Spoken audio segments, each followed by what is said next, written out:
My name is Carolyn Madden, and I came to the ELI in 1980, and I actually ended up retiring about 3 or 4 times. But in 1980 I came, and Larry Selenka was director, and it was an exciting time to be here. As I saw some of his comments, I recall sort of his research agenda, and I think the reason I was asked to come here is because I was doing second language acquisition at the time. And I had worked with Nathalie Bailey and Steve Krashen, and we had done some interesting studies on morpheme studies, which was quite an exciting time for me doing some real research. And I enjoyed going to graduate school. I hadn't finished my PhD when I came here, but thought I was going to do that here, but got sort of waylaid into a lot of teaching kinds of things. But Larry was an innovator and a visionary, and I think that was very exciting. And he brought a lot of new people in, including myself, and I was very close to Sue Gass at the time we worked. She actually invited me my first year here. We did a conference, input in second language acquisition, which was pretty exciting because a lot of people came that I had known as a graduate student, and here they were. It was pretty phenomenal, actually, to meet everybody. It was a very successful conference, I mean, in the sense that a lot of people came, and it was enjoyable, and it made me feel like this was the right place to be, and so I was very pleased. At the time, I was doing teacher training and teaching in the intensive program. We had an intensive program at that time, and we had a lot of affiliation with linguistics as well. I ended up teaching second language acquisition in linguistics as well as methodology. That was the time when the ELI was very close to linguistics, and Larry and Sue were both professors in linguistics at the time. And there's just a lot of, well, we called them teaching assistants at the time. They're now called GSIs here at the University of Michigan. And so we had a lot of them working with us in the intensive program, and it was a wonderful time for teaching ESL, and task-based learning was something that Larry had also brought in this expert, Virginia Samuda from England, and she and I worked on curriculum and materials. We developed our own materials, and it was really, I guess, almost the most creative time for me in terms of teaching. It did take me away from the research aspect, however, and I stuck with teaching at that time.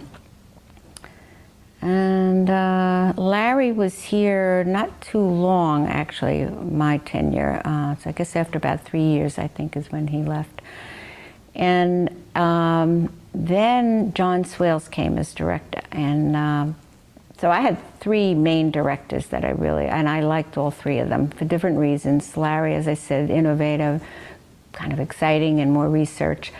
John, I felt, was, first of all, he was British, and so he was from a world outside of us, not so much the research that I had been used to on a personal level. It wasn't quite in tune with what I had been doing. He was not interested in second language acquisition. But John was a person who respected all of us, and I felt that he tried to get the most out of us, respected us as lecturers, and tried to do the most with this unit in terms of making us world-renowned. I know that a number of colleagues went to conferences all over the world. I myself went to Venezuela and other places, just as presenting ESP at that time. So his focus, again, Larry's was second language acquisition, John's was English as a second, English for specific purposes. And he was also moving us away from the intensive program, which I have to say was pretty, I don't know what the right word is, it was a little emotional for me because I had been committed to teaching ESL to beginners and students who really were struggling with English and coming here to learn English. It was one of the best schools for many, many years. But John could see the writing on the wall that we were no longer the only ESL school in a university, that there were many others developing. A lot of people were going to warmer climates, a funny kind of thing. I don't know if I ever did mention this to you, but air conditioning actually changed the business of ESL, because you had some of the universities in the warmer climates now having ESL programs, and they had air conditioning. So those students from some of the warmer countries were willing to go to other places. They didn't just come here anymore. So John did see that, and so did the administration see that. I mean, he didn't see the air conditioning part, but he saw that there was a need for us to be more involved in the actual graduate students and the undergraduates here in terms of English with specific purposes.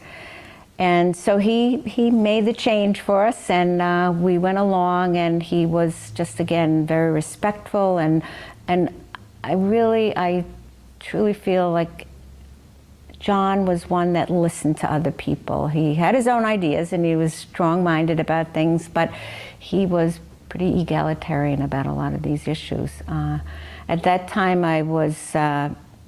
we had a testing department, and Sarah Briggs was I think she was Associate Director of Testing, and I was Associate Director of Curriculum. And again, another exciting time. Different, but exciting. For me personally, I moved further away from research agenda into a teaching and administrative role. And I guess it suited me. It's easy for me to make quick decisions, and I worked well with John in terms of the administration. You know, maybe some sad moments for me that I moved a little bit away from research. I mean, I just, you know, was still holding on to some of that second language acquisition, but was happy to be where I was. In terms of, I guess, one of the things on a personal level, John had submitted my name. I had gotten Teaching and Excellence Awards. I actually got three years in a row. And that I remember getting the first one, and really it was quite an exciting moment for me. It wasn't like it was a big university award, but that he thought enough of my teaching. And I'd always felt I was a pretty good teacher, and so this was some recognition that I was a good teacher. And then I also received, 2 times I was granted the Senior Lecturer Award. So I think I had a pretty good year, a pretty good time as a teacher. During that time also, John encouraged people to do writing textbooks. And so I started out writing a textbook with Sue Reinhardt, Pyramids. It was a structurally based grammar book. And personally, that was my favorite textbook. And I still think it was a good textbook. It didn't go very far. It was kind of a skinny volume, but it was an exciting book. And John was very, very, again, supportive of all of us writing texts related to the courses we were teaching. And I did co-author a book of articles on how to teach GSIs. And that was another kind of smaller, exciting time that we worked nationally with people who were involved in training GSIs, international GSIs. We worked very, very closely with CRLT at the time, the Center for Learning and Research and Teaching. And we also had a nice collaboration with that group. So over the years, we've had some really very rich collaborations with groups on campus. So lest I forget, one of our closest alignments was with the testing. At the time that John was here, testing and teaching were very aligned in our purpose, our goals, our approach, and we were symbiotic in that sense that we were able to support each other, both financially and who we hired. We had teachers who did testing, we had testers who did teaching. It was such a rich time for us, and I think that we gained a lot from knowing each other, working closely. We were a huge unit at that time, and then we began with the research unit, also corpus linguistics, and we were really just quite a unit. I mean, there are a large number of us at that time, too.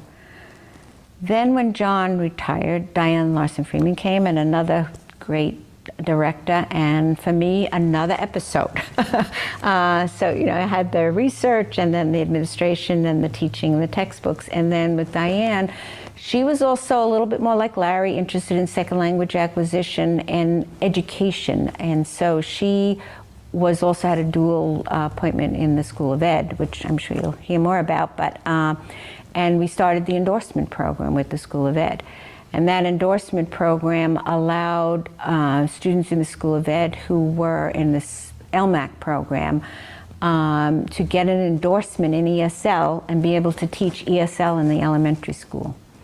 And I think we did it about 7 years, I'm not sure. But it's still going on, but not in collaboration with the ELI. Another exciting moment that we had some of us teaching in that program, again, teaching second language acquisition, teaching testing, teaching methodology with these students who were in the School of Ed and were already certified to teach in the school, getting certification to teach in the school. So it was a new era, but again, for me, it was interesting about teaching, and I did enjoy that part very much, to be able to get back to the teaching aspect of it. On a personal note, how I sort of started retiring is because I went to law school, and I thought I would do something with law school, but I didn't. So then I stayed in the ELI and worked with Diane. Again, I was associate director. We no longer had testing at that point, but I was working with Diane in the teaching part of it. And on a very personal level, I went to Algeria. So we had this offer. They wanted the ELI to get involved in programs. There were always, Korea, China, a lot of places wanted to do a program with the ELI. And a lot of them at times didn't realize that this was a pretty expensive university, and so sometimes we'd negotiate with them, and then in the end it wouldn't turn out. Well, the one in Algeria turned out, and but that's because we had a grant from the William Davidson Institute, which is affiliated with the business school. And it was really pretty amazing. So Judy Dyer, colleague at the ELI, and I went 3 years in a row. We went to Algeria to train. It was really supposed to be train some of the business students who were majoring in business, so in English, so that they could get jobs. And didn't end up quite that way. And Algeria was an interesting cultural experience. But nevertheless, I think the success was that we got there 3 years in a row. We did do training, we did workshops on teaching English and second language acquisition, and then we were able to get their faculty to come here as well, and so we participated in workshops with them here, which was very exciting for them to come here. And then the following year we were able to get 4 of their graduate students in their PhD in English, but that was also like an applied linguistics program. So we had 4 of their students come here, which was an amazing cultural experience for them as well as for us. And so that was sort of one of the final moments program, and I think it got, Algeria now has the ELI as a name that they know very well, and I think they appreciated all that we did and worked with them. The last thing I did on a very personal level while I was still full-time here was to teach a course on law and language and privilege. And I did that through, it was a sophomore seminar, it was a special program for LSNA. And I was able to join my law, and I mean, what more, how could you not be more excited about ending a career bringing your law and your linguistics together? So I appreciated that, being able to teach that course very much. And then I retired only to be asked to come back as interim director for a year, and I did that. And then in the meantime, some people got together and started a program with Aju University. And so I've been doing that now each summer for 3 years. I'm working with Katie Wyatt and Angelo Petullo, who's now the next director, who I have not been able to work under a long time, but he's just to me, he's doing a terrific job, and he came in at the right time with the right skills to keep the ELI going and to uplift the ELI, because we had some downtime there. And I think that he's just doing a tremendous job making it part of the university and making the ELI feel that they're really a major part of the mission of LS&A.